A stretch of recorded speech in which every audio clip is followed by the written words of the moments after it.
मुंशी प्रेमचंद की ये कहानी ठाकुर का कुआं भारतीय ग्रामीण जीवन के उस काले अध्याय को खोलती है जहां इंसान की प्यास भी उसकी जाति पूछकर बुझाई जाती थी। आइए इस कहानी के एक एक दृश्य और पात्रों की संवेदनाओं को पूरी गहराई और विस्तार के साथ समझते हैं। जेठ की जलती हुई दोपहरी बीत चुकी थी। शाम के धुंधलके में गांव की कच्ची दीवारों से उठती धूल साफ देखी जा सकती थी। जक्खू पिछले 3 दिनों से भयंकर ज्वर बुखार में तप रहा था। उसका शरीर आग की तरह दहक रहा था।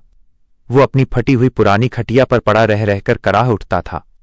उसका कंठ सूख चुका था और होंठों पर पपड़ियां जम गई थीं। उसने अपनी पत्नी गंगी को पुकारा, जो आंगन में कुछ काम कर रही थी। गंगी, थोड़ा पानी पिला दे, गला फटा जा रहा है। गंगी ने कल शाम को ही कुएं से पानी भरा था। उसने घड़े से लोटे में पानी निकाला, लेकिन जैसे ही लोटा जक्खू के करीब ले गई, उसे एक असहनीय सड़ांध महसूस हुई।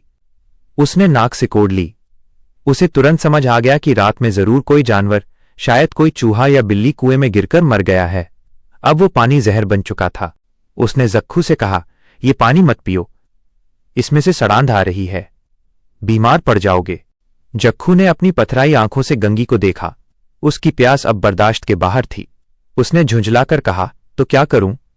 अब तो रहा नहीं जाता, ला थोड़ा ही दे दे, मर नहीं जाऊंगा। गंगी ने पानी नहीं दिया।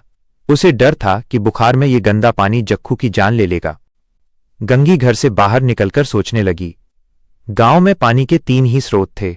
एक उनका अपना कुआं जिसका पानी सड़ चुका था, दूसरा गांव के ठाकुर का कुआं और तीसरा साहू का कुआं। लेकिन समस्या ये थी कि जक्खू और गंगी उस वर्ग से थे जिन्हें इन ऊंची जाति के कुओं पर कदम रखने तक की अनुमति नहीं थी। गंगी के मन में विद्रोह की एक लहर उठी। वो सोचने लगी, ये लोग ऊंचे कैसे हुए? सिर्फ इसलिए कि ये रेशमी कपड़े पहनते हैं और जमीन के मालिक हैं। ठाकुर साहब कल ही तो किसी की भेड़ चुरा कर लाए थे और सबने मिलकर दावत उड़ाई। पंडित जी के घर में दिन भर जुआ होता है। और साहू जी, वे तो तौल में हमेशा डंडी मारते हैं। ये सब पवित्र हैं और हम जो दिन भर मेहनत करते हैं, हम नीच हैं।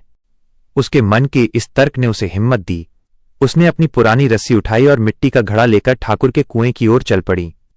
वो जानती थी कि ये मौत के मुंह में जाने जैसा है, पर अपने पति की तड़प उससे देखी नहीं जा रही थी।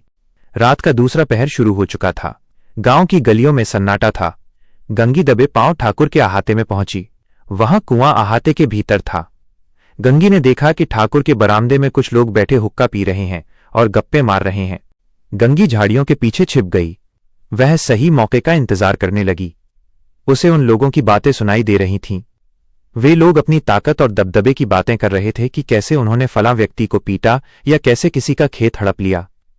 गंगी का दिल धड़क रहा था। उसे लग रहा था कि अगर पकड़ी गई तो उसकी हड्डियां तोड़ दी जाएंगी। थोड़ी देर बाद 2 स्त्रियां पानी भरने आईं। वे आपस में बात कर रही थीं कि कैसे इन अछूतों को दूर रखना चाहिए।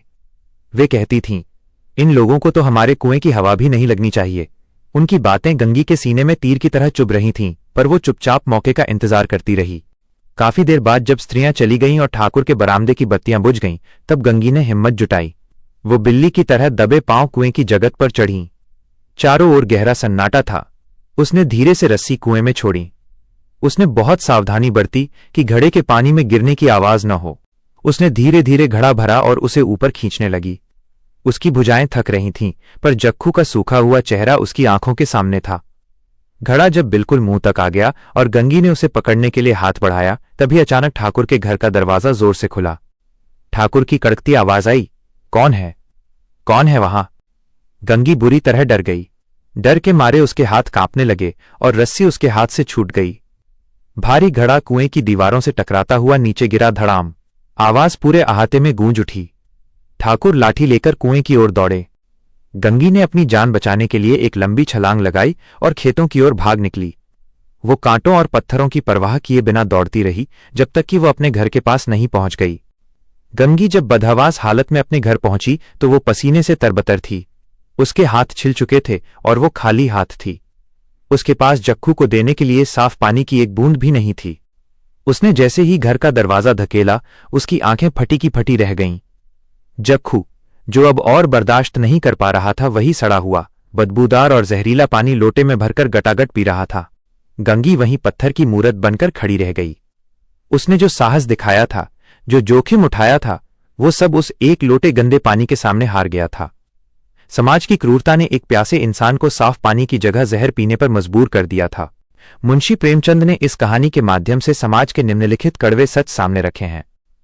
जातिवाद की जड़ें। पानी जैसी बुनियादी जरूरत पर भी कुछ लोगों का कब्जा होना समाज की सबसे बड़ी बुराई है। गरीब की बेबसी। चक्खू का वही गंदा पानी पीना यह दिखाता है कि अभाव में इंसान अपनी गरिमा और स्वास्थ्य तक को भूलने पर मजबूर हो जाता है। ऊंची जाति के लोग अनैतिक काम करते हुए भी पवित्र माने जाते हैं, जबकि मेहनत करने वाला वर्ग तिरस्कृत रहता है। ये कहानी आज भी हमें ये सोचने पर मजबूर करती है कि क्या हम वास्तव में एक समान और सभ्य समाज बन पाए हैं। गंगी का खाली हाथ लौटना समाज के माथे पर एक कलंक की तरह है।